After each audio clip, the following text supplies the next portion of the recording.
Hi everyone， 欢迎来到守望好莱坞。在娱乐圈里，经常可以看到很多演员在坐过山车，他们也许今天还高高在上，然后隔天就掉到谷底；也有的明明今天还在地下13层，第二天突然一飞冲天去到云端。可惜由于家庭或自身的缘故，他们就像流星一般划过天空，转瞬即逝。这次要讲到的童星出道的好莱坞演员爱德华·福隆就是一个典型的例子。1977年，爱德华出生于美国加州一户很复杂的家庭。由于他的父母当年崇尚所谓的自由恋爱，所以是未婚生下他的，之后又闹得各种分离再婚，反正就是一地鸡毛。爱德华很小开始，监护权就一直被人踢来踢去，他甚至很长的一段时间连自己父亲姓甚名谁都不知道。由于缺乏家庭教育，爱德华很小的时候就已经是到处混。不过有意思的是，结果却还真的让他混出一个名堂来。1990年9月，13岁的爱德华照常来到男女俱乐部寻找刺激，却被一个名叫马里的星探发现。马里邀请爱德华去参加一部大制作电影的主角试镜，这部电影就是日后轰动整个影坛，由卡神詹姆斯·卡麦隆执导的《魔鬼终结者2》。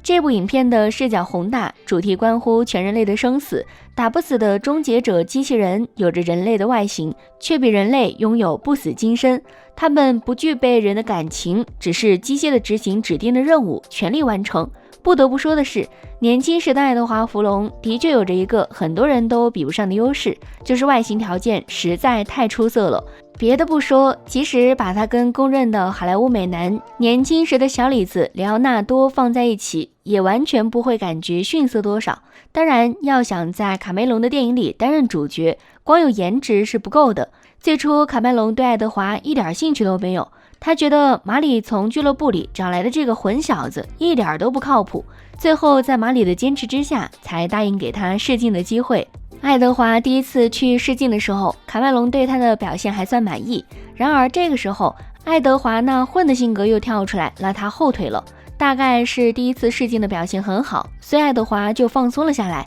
结果第二次去试镜的时候，卡麦隆对他的表演相当不满意，他差点就被踢出候选人名单。还好当时的爱德华还算分得清轻重，在第三次试镜的时候卯足了干劲儿，发挥得非常好。最终卡麦隆才确定让他来出演约翰·康纳这位救世主。尽管之前完全没有任何表演的经验，但13岁的爱德华在镜头前依然表现出自己非凡的天赋。在《魔鬼终结者2》这部电影里，他的表演可以说是非常出色，跟施瓦辛格的 T-800互相辉映。他把小康纳的叛逆和勇气，流淌在血液里的使命感都表现得很真实。在电影结尾，施瓦辛格饰演的机器人用手擦去他小脸上的泪珠，留下一道肮脏的泪痕，说：“我现在知道你们人类为什么会有感情了，但这是我永远无法做到的。”那只手不仅仅擦掉了泪，更唤醒了人们心中沉寂的温柔。因此影片一上映便引起轰动，直到将近30年后的今天，它仍被公认为为数不多的超越前作的经典续集，更是科幻片的新纪元。《魔鬼终结者2》上映以后，不管是票房还是口碑，都获得了空前的正面反响。爱德华也凭借约翰·康纳一角夺得了最佳年轻演员土星奖以及 MTV 最佳表演突破奖等奖项，一下子成了圈内极具热度的童星。之后他出演了美国 X 档案片中，爱德华·福隆搭档爱德华·诺顿饰演他的弟弟丹尼。这是一部关于种族歧视题材的电影。爱德华·诺顿饰演的德瑞克自小受父亲思想的熏陶，心怀种族仇恨意识。当他的父亲遭黑人罪犯杀害后，他投靠白人地下组织，以残酷的手段对付黑人族类。德瑞克杀死黑人被捕入狱，他在狱中的痛苦经历以及与一个黑人罪犯成为了朋友，改变了他之前的观点。爱德华饰演的丹尼是一个脆弱的角色，无论他剃着光头的外形，一张清秀俊美的脸蛋，还是他出于对哥哥的崇拜，刻意的去模仿他的行为，他没有自己的一个立场，因为身边的一切是非对错都令他迷茫。在这部影片中，爱德华·福隆献出了娴熟自然的演技，还贡献了美貌。被外界评价这部电影是他的颜值巅峰，即使是光头也不会削减一丝一毫他的俊美，因为他有俄罗斯血统，在他的五官中有一种柔美的线条，加上忧郁的神情，那股独具特色的魅力让他在荧幕中形成了一道风景。然后在电影《小奥德萨》中，爱德华扮演一个杀手的弟弟，最后也惨死在哥哥敌人的枪下。在天伦节中，爱德华扮演一个意外杀死女友躲避罪行，一个忧郁单薄的少年，有一对包容维护他的父母全力为他脱罪。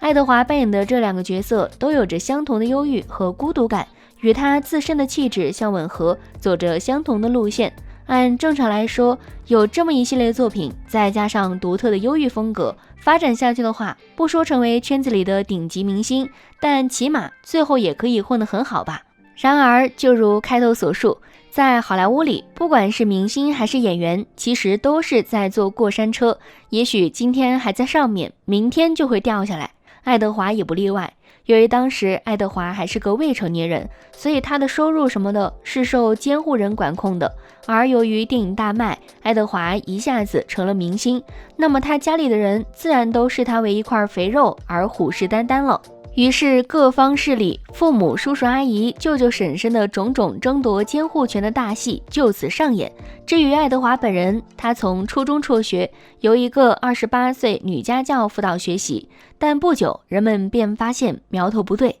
然后就被爆出还在拍摄《魔鬼终结者2》的时候，他就已经跟比自己大13岁的导师马克多好上了。在电影上映后仅仅1年就被曝光了两者同居，他们从在一起学习到入队出双的出席各种场合，再到在镜头前带着骄傲的微笑十指紧扣，他们从未隐瞒过任何事情，只是大大方方地接受所有采访，并谈论各种相处的细节。为此，他的监护人还跟马克多进行各种控诉，总之就是闹得满城风雨。这不，人一旦火起来了，事儿也就越来越多了。然而真正让爱德华从天上掉到地下的这些破事儿只是个诱因，真正的原因是他自己，或者说来自于他悲剧的童年。由于从小就缺乏家庭教育，爱德华本身就是那种社会的小混混性格，在被好莱坞纸醉金迷的生活腐蚀一下，很快就一发不可收拾。他一边演戏，一边用赚来的钱去买药吃，吃到自己精神失常，暴力倾向严重，对马克多拳脚相加，一言不合就打到人家进医院。到了1998年，两人分手后，马克多甚至还向法院控诉爱德华家暴。由于吃药太多，爱德华的精神状况越来越差，也非常的不稳定。原本《魔鬼终结者3》是打算找他回归饰演康纳的，然而后来制作方看到他那样子，就打消了这个念头。不仅这一部，当年索尼的《蜘蛛人》本已经选定由爱德华·弗隆主演，然而其入狱后，索尼立刻跟他解约，换成陶比·麦奎尔出演。事实上也的确如此，看看他那个样子，哪里还有半点当年的风采呢？之后的爱德华基本就是重复一个循环，进戒毒所出来，认识新的女朋友，同居或结婚，然后各种家暴，接着分手，女方曝光他毒瘾严重，于是又进去。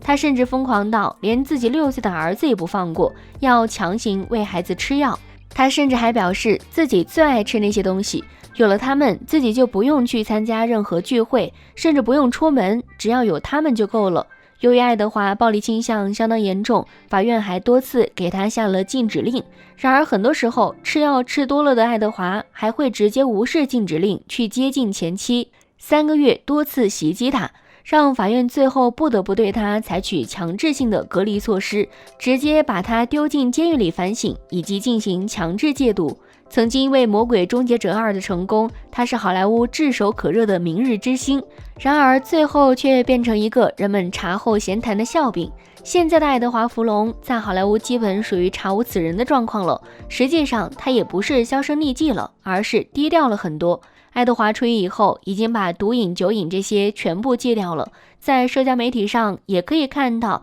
他虽然还是个发福的中年大叔，但起码精神气息比之前那个鬼样子是好了不少。不过想要恢复到90年代那个样子，那是不可能的了。但不管怎么说，他能重新做人，这的确是件好事儿。爱德华·弗隆的人生也像是一部跌宕起伏的电影，因为那张惊艳四方的面容，因为具备演戏的天赋，他幸运地得到了一个参演史诗巨作的机会。然而在他的内心始终有一个空洞，那是一个亲情的空缺，即使喧哗的荣耀也无法满足他内心的空虚。幸运的人一生都被童年治愈，不幸的人一生都在治愈童年。最后，如果喜欢这部影片，别忘了按个赞，或是分享给身边的朋友。感谢您的鼓励，我们下期再见。